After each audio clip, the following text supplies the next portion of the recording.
નમસ્કાર, YNN ન્યૂઝમાં આપનું સ્વાગત છે। સમાચારમાં વાત કરીએ તો વડોદરાના સર્કિટ હાઉસ ખાતે સાંસદ ડોક્ટર હેમાંગ જોશી દ્વારા કલ્ચર ઇવેન્ટ મામલે બેઠક યોજવામાં આવી। શહેરના વિવિધ સાંસ્કૃતિક સાથે જોડાયેલ કાર્યક્રમ અંગેના લોકોએ પણ ભાગ લીધો હતો।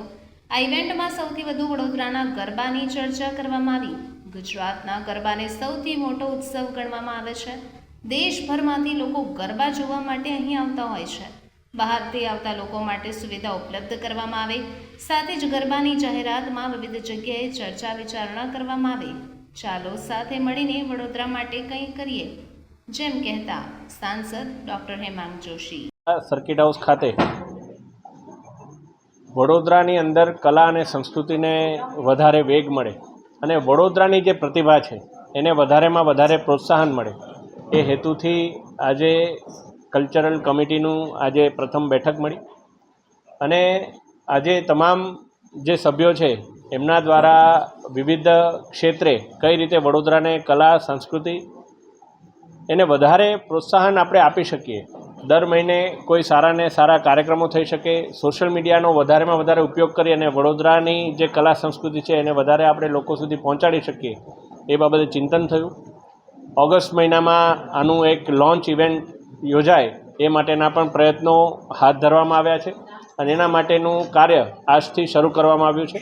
સાથે સાથે વડોદરા કે જે સમગ્ર વિશ્વમાં એના ગરબાને કારણે ઓળખાય છે, તો ગરબાને પણ વધારે પ્રોત્સાહન મળે અને વડોદરાના ગરબા વિશ્વ સ્તરે ઓળખાય, વધારેમાં વધારે લોકો વડોદરાના ગરબા માટે થઈને વડોદરા પ્રવાસ કરે એ માટે પણ તમામ સભ્યશ્રીઓના સૂચન મળ્યા છે, એમને અમે આવકાર્યા છે અને સૌ સાથે મળી અને વડોદરાને ફેસ રાખી અને કઈ રીતે આગળ વધી શકાય એ બાબતે ચર્ચા કરી છે।